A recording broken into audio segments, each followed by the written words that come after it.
البدع والأهواء، أهل البدع العقائدية وأهل البدع السياسية. نقول بيننا وبينكم السلف، بيننا وبينكم الكتب، كان فيقول البدع بيننا وبينكم. الحمد لله رب العالمين، والصلاة والسلام على رسوله الأمين وعلى آله وأصحابه أجمعين، أما بعد.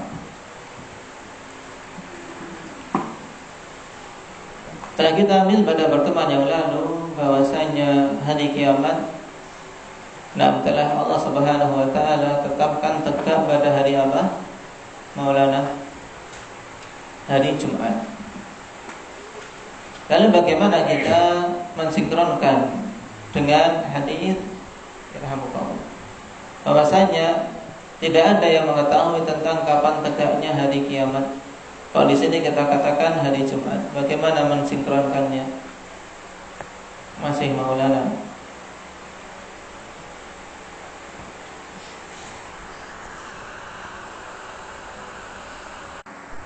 Baik. Itu caranya, yaitu cara mensinkronkannya.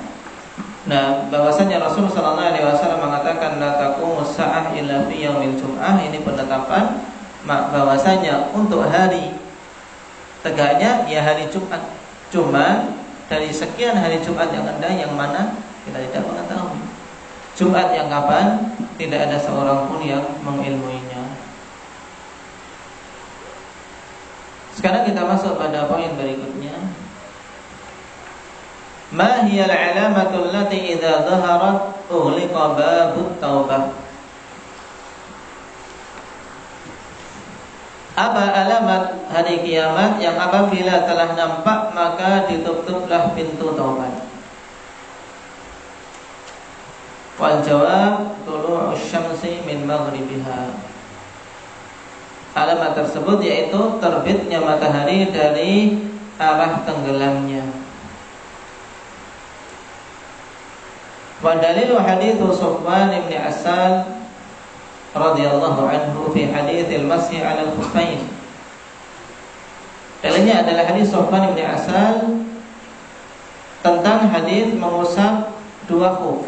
Hadisnya panjang, tapi dalam hadis tersebut ada perkataan Nabi sallallahu alaihi wasallam, "Fama zala yuhaddithuna hatta dzakara baban min qibalil maghrib masiratu 'ardihi 40 aw 70 aman." Nabi sallallahu alaihi wasallam terus menyampaikan hadis kepada kami, yaitu memberikan wejangan-wejangan dan bimbingan, sampai beliau menyebutkan satu pintu yang ada di arah barat. Lebarnya sejauh 40 atau 70 tahun perjalanan. 40 atau 70 tahun perjalanan. Pintu yang sangat luas. Qala Sufyan ahad ruwah qibala Syam khalaqahu Allah yawma khalaqa as-samawati wal arda maftuhan la yughlaqu hatta tadlu'a asy-syamsu minhu. Sebagian perawi mengatakan dari pintu itu di arah Syam yang Allah Subhanahu wa taala telah ciptakan pada hari penciptaan langit dan bumi, senantiasa terbuka, tidak ditutup sampai matahari terbit darinya. Itu sampai matahari terbit dari arah pintu itu. Nah, hadis dikeluarkan oleh Imam Tirmidzi dan dihasankan oleh Syekh Albani, demikian pula Syekh Muqbil Al-Wadi'i dalam As-Sahihul Musnad. Dan lebih jelas lagi afanifillah dalam hadis setelahnya, An Abi Hurairah radhiyallahu anhu qala Rasulullah sallallahu alaihi wasallam, man taba qabla an tatlu'a asy-syamsu min maghribiha taballahu alaihi. Siapa saja yang bertaubat sebelum matahari terbit dari arah barat, yaitu dari arah tenggelamnya, maka Allah Subhanahu wa taala akan terima taubatnya.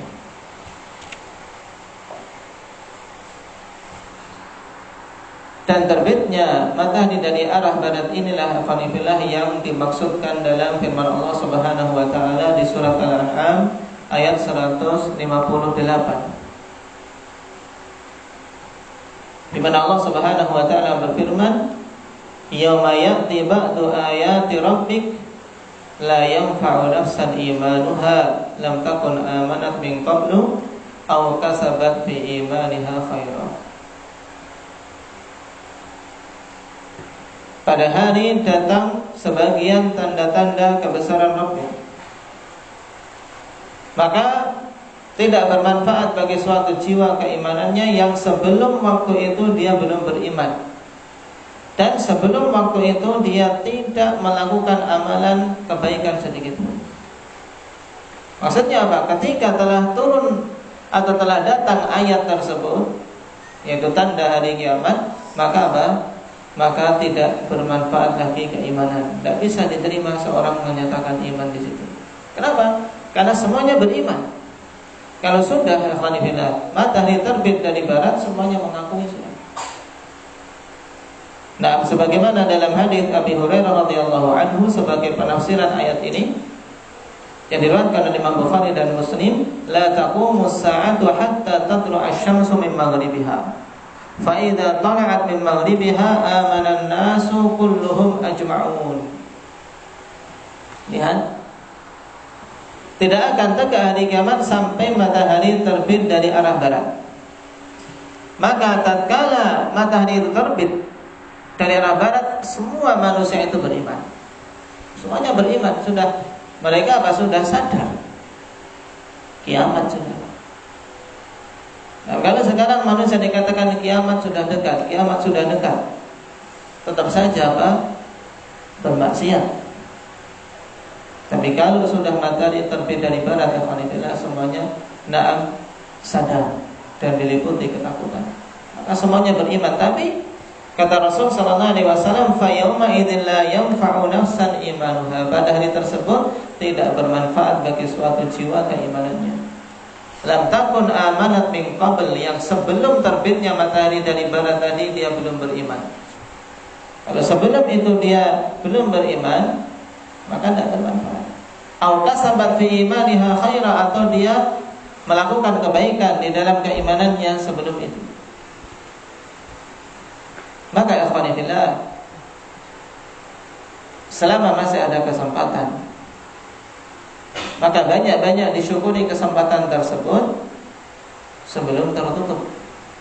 Teguran demi teguran telah datang begitu banyak untuk kita kembali kepada Allah Subhanahu wa taala, untuk kita memperbanyak taubat.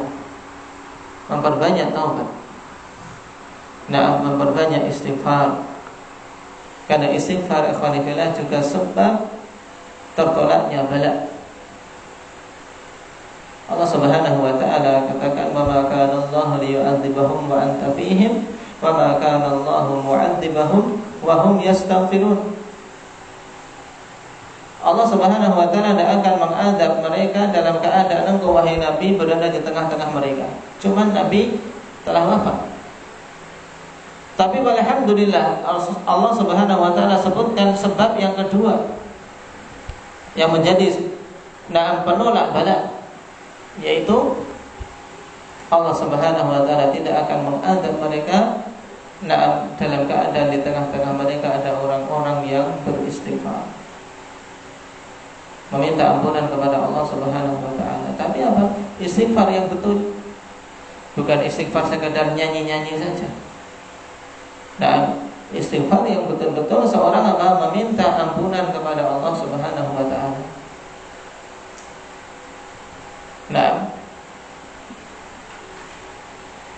Yaitu bertobat, karena memang hikmah terbesar turunnya berbagai macam petaka, turunnya berbagai macam bencana agar manusia kembali kepada Allah.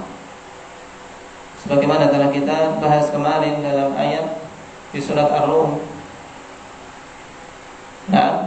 liyudhiqahum ba'dal ladzi 'amilu la'allahum yarji'un, agar mereka merasakan sebagian akibat dari perbuatan-perbuatan mereka, kemudian mereka kembali kepada Allah Subhanahu wa taala.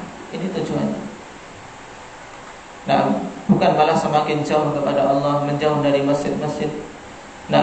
Selama masih ada kesempatan dan Nah,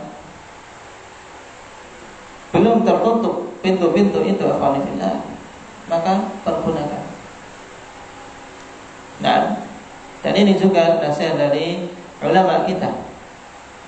Jangan seseorang kemudian ketika mendengar di Kuwait sudah sallu fi buyutikum, berarti kita sholat di rumah-rumah saja. Berbeda keadaannya, Pak. Nah, alhamdulillah kita masih diberi al-afiyah, diberi keselamatan. Dan kita memohon itu terus kepada Allah Subhanahu wa taala sehingga apa? Manfaatkan. Semangat. Seharusnya hal itu menjadikan kita semangat. Kenapa? Karena alhamdulillah masjid-masjid belum mengumandangkan sallu fi buyutikum. Salatlah di rumah-rumah kalian dikarenakan wabah yang melanda ini. Manfaatkan. Demikian pula, selama masjid-masjid ta'lim masih ada, maka manfaatkan. Sebelum tertutup pintu itu, ketika manusia sudah tidak bisa lagi keluar rumah, sehingga masing-masing sudah berada di rumahnya masing-masing menunggu ketetapan Allah Subhanahu wa taala. Waliyadzubillah. Sebagaimana peristiwa-peristiwa yang disebutkan ulama di sejarah-sejarah yang telah lewat, alhamdulillah. Nah, ketika ta'un melanda, ya semuanya cuma berdiam di rumah saja menunggu ketetapan Allah Subhanahu wa taala. Tapi kita memohon kepada Allah Subhanahu wa taala afiyah, meminta keselamatan dan dijauhkan dari kita bala dan sebab yang paling terbesar tadi kembali pada Allah, istighfar dan manfaatkan kesempatan. Makanya Nabi pun dalam hadis Abi Hurairah yang diriwayatkan oleh Imam Muslim perintahkan kita untuk badiru. Ya, badiru bil a'mali sittan. Bersegeralah untuk beramal sebelum datangnya 6 perkara. Di antaranya apa? Tulu'us syamsi min maghribiha. Sebelum matahari terbit dari barat. Sebelum terbit dari barat maka bersegera untuk apa? Untuk beramal. Bersegera bertobat kepada Allah Azza wa Jalla.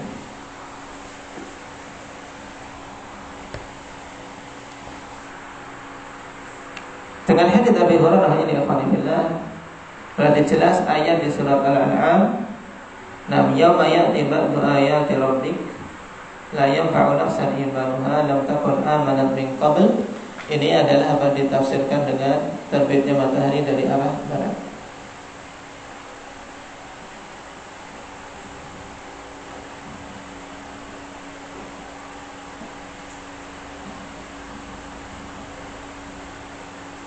Nasallallahu azza wa jalla an yuwaffiqana lima yuhibbuhu